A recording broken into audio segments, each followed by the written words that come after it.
is Remo Travado. I've been co-owner of Okanagan Beverage Co. as well as Juicing.Systems. I've been standing in these on these presses for over 10 years now, and still hands in the game. Jumping in when they need it and selling these pieces of equipment for the last 8 years. So running them and selling them, knowing a lot about these pieces of equipment. I guess after having operated different kinds of equipment ourselves and gone through the step and growth in our own business, I think it has been crucial that we have the right equipment. And it's interesting to reflect back on when we started with the rack and cloth, and it was great for the first year, and then we got busier and it just didn't do enough. And then we got our first belt press, and it was just right. It was doing what it needed to do, but we outgrew that as well. And then we upgraded, and again we kind of hit the spot right. We overstretched the old size a bit and came into the new size. It was just right. And then we upgraded again, and that was a little too big at first, so we outgrew the old one and we got a bigger one, and that was kind of interesting because as we started, it was like, oh my god, now it takes so much longer to clean, so we have to do so much more volume to make it worth it to start it up and so forth. But we grew into it, and it was obviously the right choice. But the first little bit was like, oh, too big, and then we're in the same position again now with our stationary equipment, that it's a little bit too big. It's just it's not worth it to pull it out for X amount of bins. So having the right equipment is really important, because it will make a difference on your time that you spend working it. Because the setup and the cleaning is the same time whether you run 2 bins or 200 bins. So you got to have the right equipment for your size, because you're spending a lot more time cleaning on bigger equipment and setting up than on smaller ones. On the other hand, if you don't kind of upsize it a little bit, you don't really have room to grow. So it's this fine line of choosing the right equipment for your needs, whether it's immediate and growth, or whether you say, well, this is how much I want to do and I can do, and I don't want to do more. That's fine, but the right size is crucial, and it makes a big difference in terms of labor costs and profitability at the end. If you have a growth trajectory in mind, and you're buying a small rack and cloth, or we've seen that too with clients a lot actually. We sold our old rack and cloth press to a guy, and he used it for maybe half a year, and I was like, oh my god, this is not right. So, and we're also replacing a lot of the bladder presses. Some people have 2, 3 going at the same time, 5 people running around trying to load them and unload them and grind, and it's just the end cost of these presses is almost the same as a little automated belt press. So cheaper is not always better, I guess. Well, the challenges we see at the moment is labor. Labor cost has gone up, but also labor availability. So there's a lot of work to be done, but just not many people actually there to do the work, as well as how the physical aspect of the work with some of these smaller and older systems. There's a lot of manual labor, and what we're seeing in the cider industry is that as people grow older with their equipment, they don't like to work as hard anymore. They've done it, maybe got some aches and pains, and then it's hard to find people, and if you find them, they cost. That's one of the things that we see. The other thing is that people are busy, and taking 3 weeks to press your juice for your cider production is just often not an option anymore. They want to do it in 1 week. So with time management and labor shortage, people don't want to spend the time pressing. They want to get it done and over with, and grow their business instead of standing behind a press. The other thing we see is that people have a hard time growing because they can't, because it is so time intensive and so labor intensive. They hit a ceiling because they just can't produce anymore. And with that comes, like some of the older systems have a lower yield, so the cost of the product is high or higher than before. So you want to make sure that you squeeze every last drop out of that.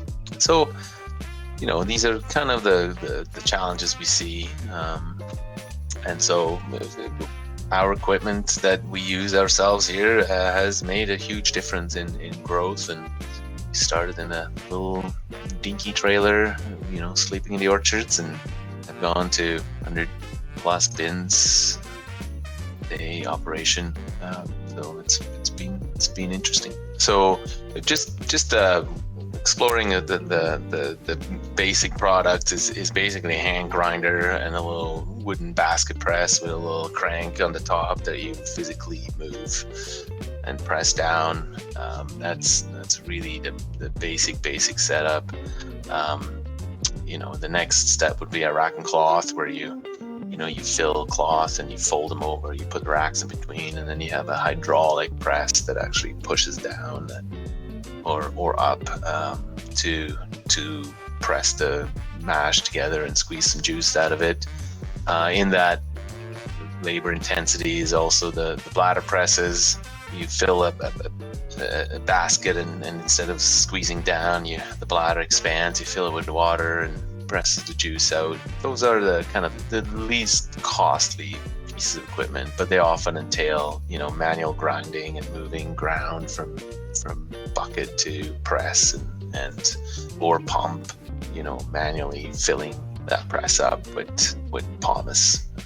We can move on to there's a couple others, but mostly then we move on to a bell press, where pomace is ground directly into the press. It's a continuous process. The spent mash is ejected out the back, and it's basically a labor-free process. There's the hand grinders that basically are chopping an apple up. There's little motor grinders, and a lot of these grinders are, or the smaller grinders are kind of a KitchenAid kind of, put the product in and push it down, and there's kind of a disc underneath with a cheese grater kind of type blade on it that spins and grinds the apple up or cuts it up. And those are in various sizes. There's scatterers too, that they run horizontal and kind of mash the apple up like that, with little hammers. That's a common one. The very small ones, you physically have a crank and there's a person there doing that, but your output is very, very small. The larger ones, they look like flutes, and you gotta dump the buckets in, and the mash comes out at the bottom into a bucket, and then you lift the bucket into your bladder press or rack and cloth press and so forth. Or you pump into a hopper at the bottom, and you have a hose that you can, with a foot pedal, fill your bladder presses. That's still requires a person there full-time loading the apples, and the person full-time taking the mash from there to a press. Scalability is, you throw more people at it. You can buy 2 of those grinders, and then you need 4 people. You can scale up the size of the motors, then you need 2 stronger people that work faster. It's still a loading. You can again automate that, but the price is in the low thousands. It's affordable. The electrified ones, the bigger the motor, the more automated the system, it's going to cost more. The horizontal squeeze boxes, they usually come with an elevator and a grinder and a hopper and a pump. And those are, in the, depending again on the size, and probably mid-tens, something like that.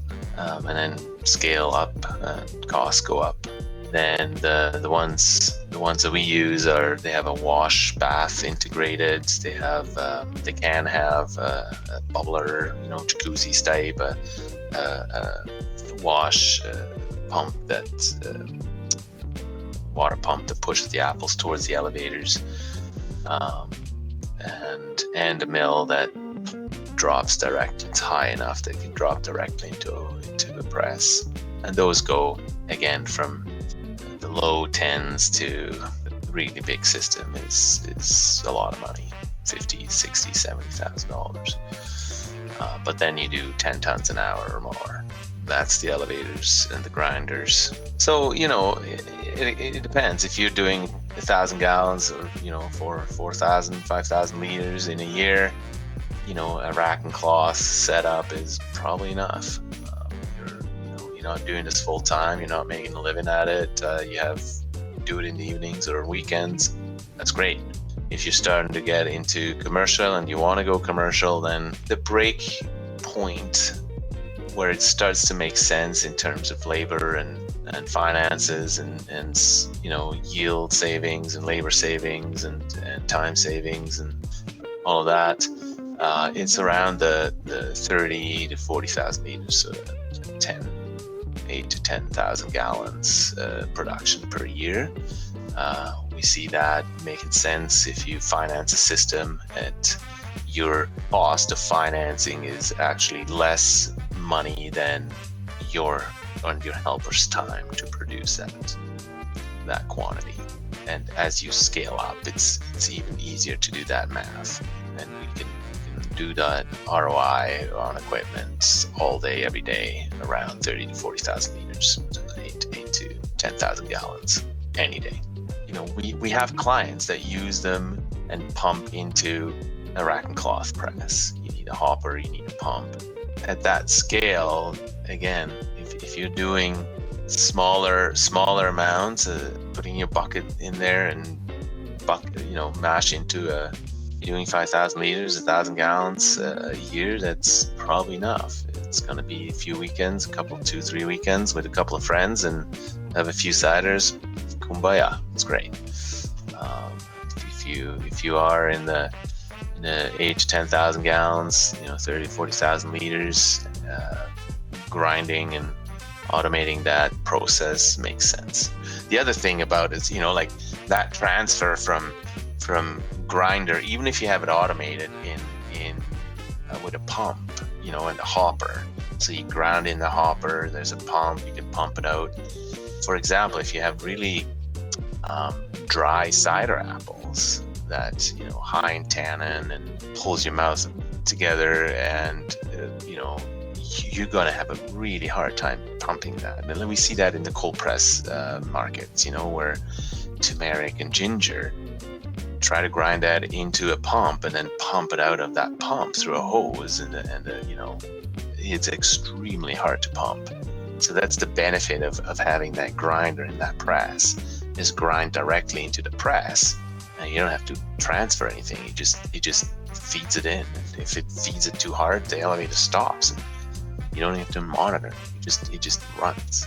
You may ask yourself, why is a bell press that much easier?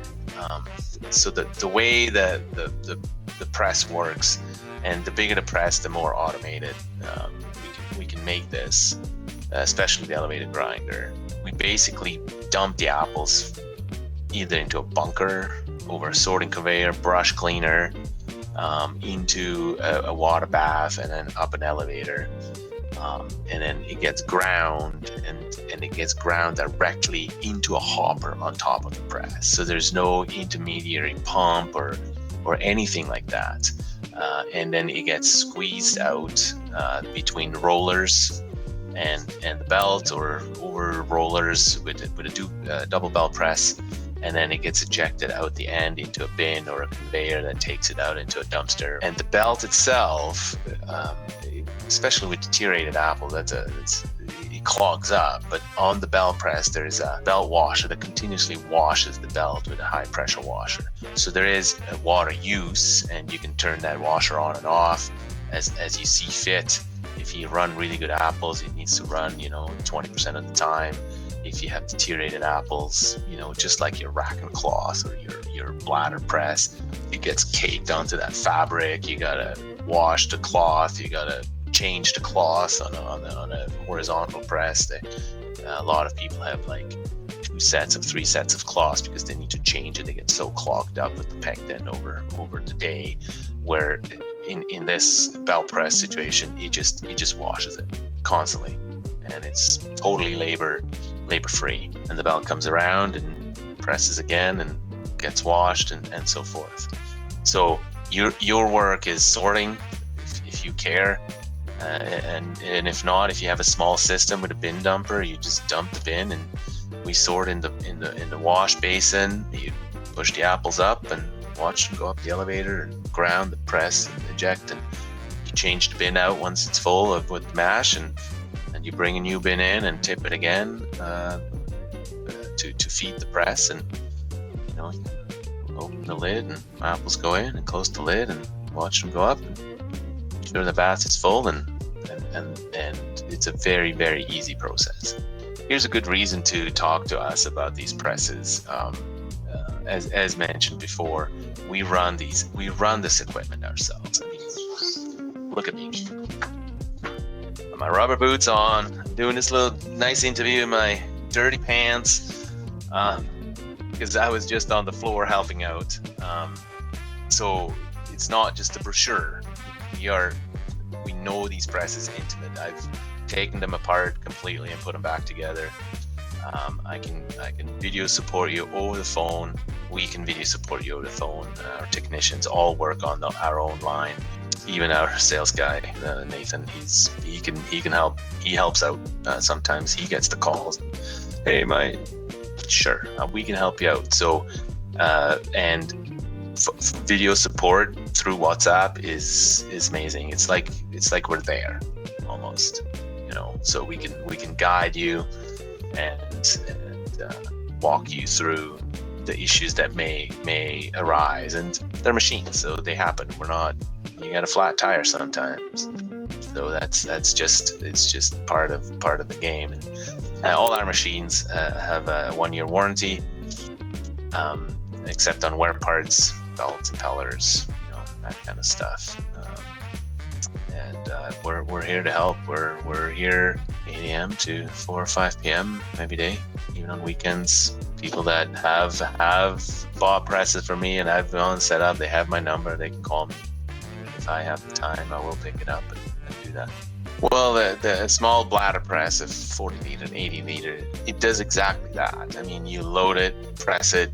A tiny one cost, I don't know, $1,000, $2,000, but you're producing 30 liters in a pressing in 20 minutes. So I think looking at scale, a lot of people, you can look at it, oh, I want to produce this much. When I think about a business, I look at from the end back. So how much do I need to produce for this to make money so I can make a living at it? And so, do you want to make a living off of this?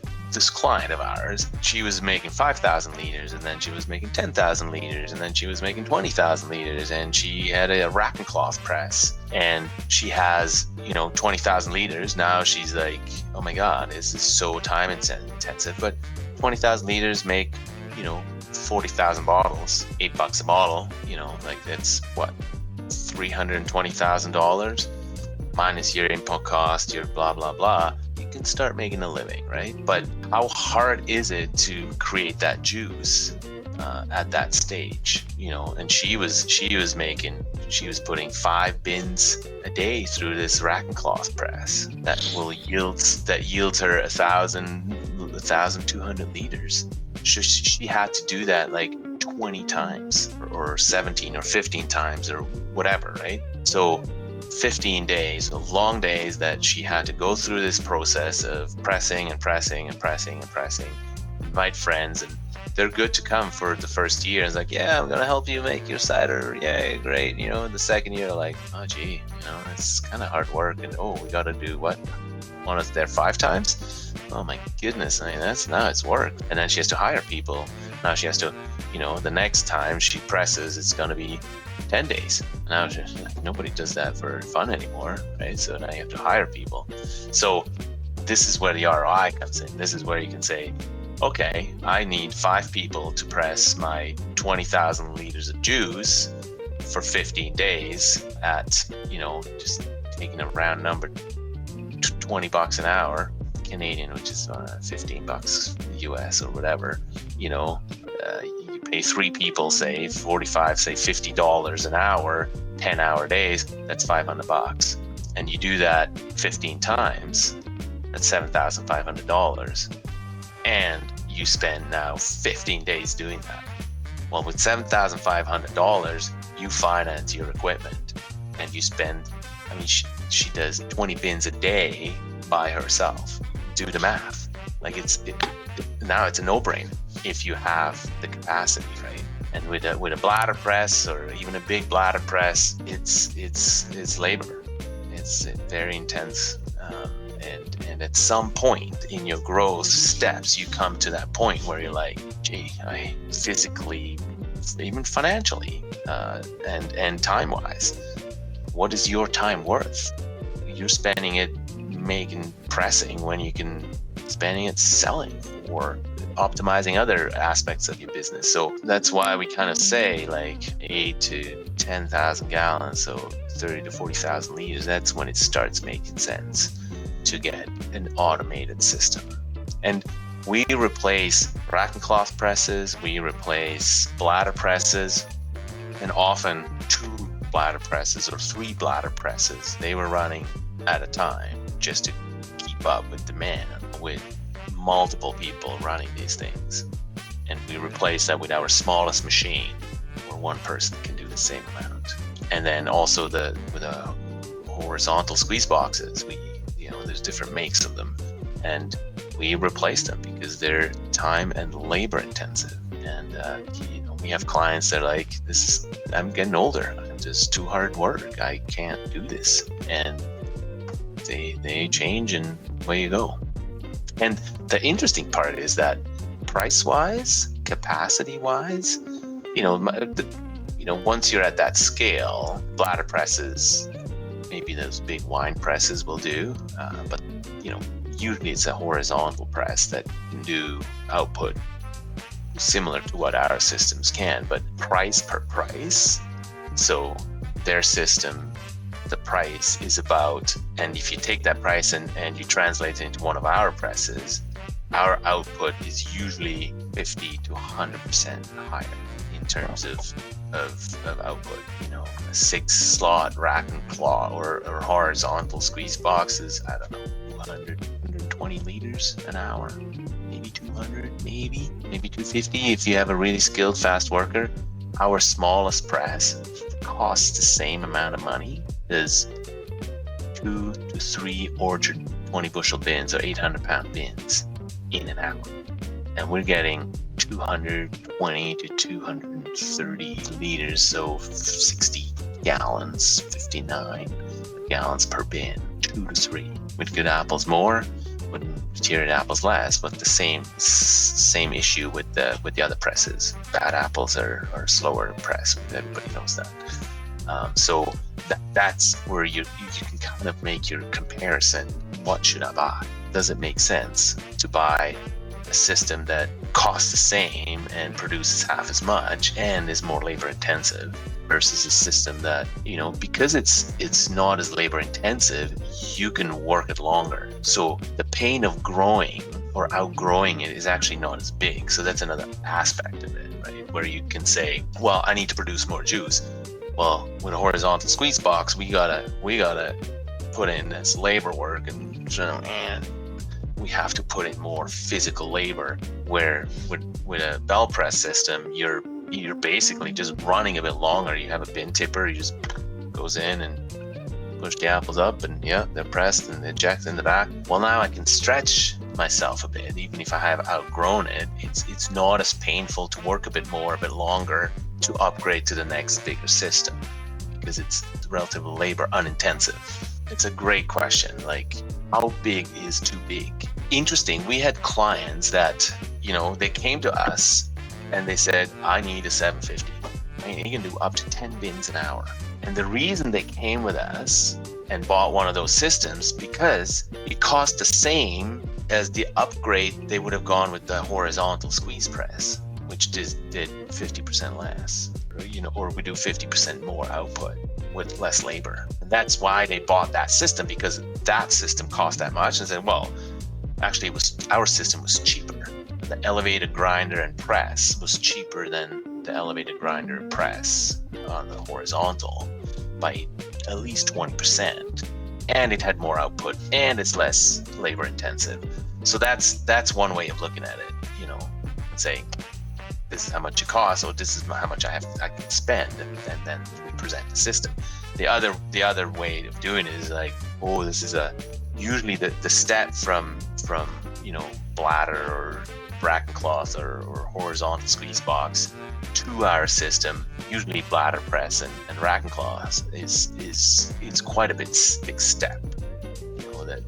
The capital output is quite large. But if you look at your trajectory, and saying, oh, I've doubled my volume in the last 3 years from 5 to 10 to 20,000 liters, I may not double again because that's a huge amount of volume more.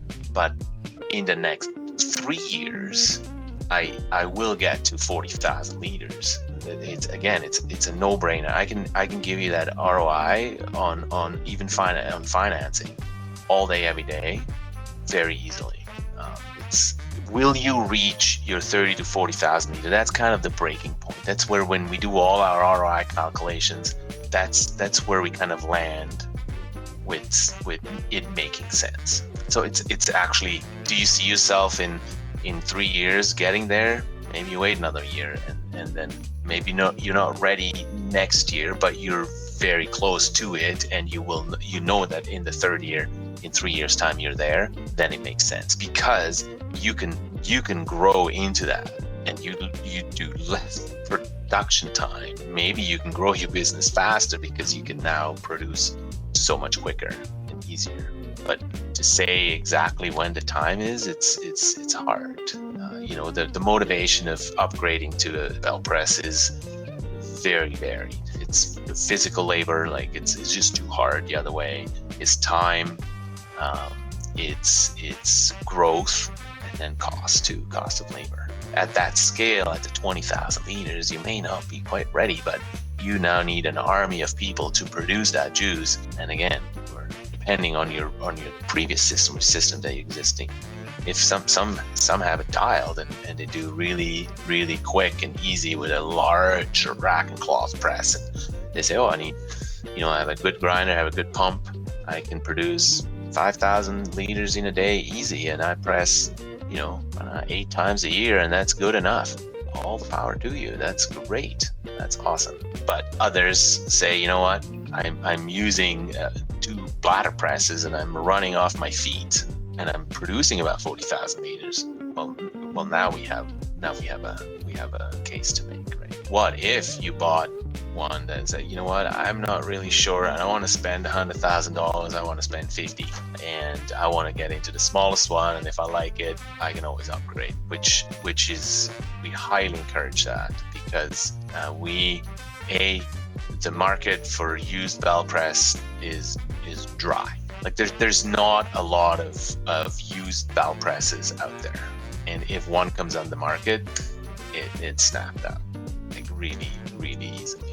If some people try to sell it, privately, and they know other cider makers, and the cider industry is very, very tight knit, and others say, you know what, I don't want a headache. I just want to give it back to you. We buy that back very, at a set rate. We kind of discounted per year, just because we know it's, we have to, redo the whole thing. We have to give it another year warranty once we sell it as a used So we take it completely apart and we put it back together. And that's a very time intensive and costs, depending on the state of the machine, costs, quite a bit of money. But we absolutely take it back and we upgrade. And we have done that with a lot of our clients multiple times, from small to medium to large, or one of the clients bought one 750 and then, oh shoot, and then I need more production, double the production, bought another one. A couple of years, outgrow that production. We bought them both back and we sold them a large double belt press, doing 30 bins an hour. No problem, do that too. So it's easy to upgrade, really easy. But a skilled person that has been in the industry, whether it's cold press or cider, they kind of know their projection, right? I mean, good stuff is a good example, right? Where it's like he knows I can sell this much, and I have sold this much in the last, but it's killed me. In his case, was he had a baby, and he wanted to spend more time with his baby. So there's another motivation, like time, right? So I want to spend less time making juice, 8 hours a day. I want to do it in 2, which he did, right? So he went from 8 hours, a guy helping him chop up and grind and stuff, and to doing all his juices in 2 hours. And then he can help bottle, because he hasn't upgraded the bottling line yet, or whatever, right? So again, easy ROI and higher yield, especially in the green juice market. He's got probably 10 to 20% higher yields on his products. So if you are watching this video and you're thinking about, is this good for me? I don't want to work as hard, or I want to have more time, or I'm, labor is killing me, or any of those questions we discuss, we're happy to help you. Give us a call. We work these machines ourselves. We know what's realistic. We know what can be done and what can't be done. We tried all. We've made all the mistakes ourselves already. It's not, this machine does 2 tons an hour output. It does nominal, but I know I've run it. It can do 2.5 with good apples, and it does 1 with shitty apples. So. But we know it. So if you have a question, give us a call. We're happy to help and go even through an ROI calculation.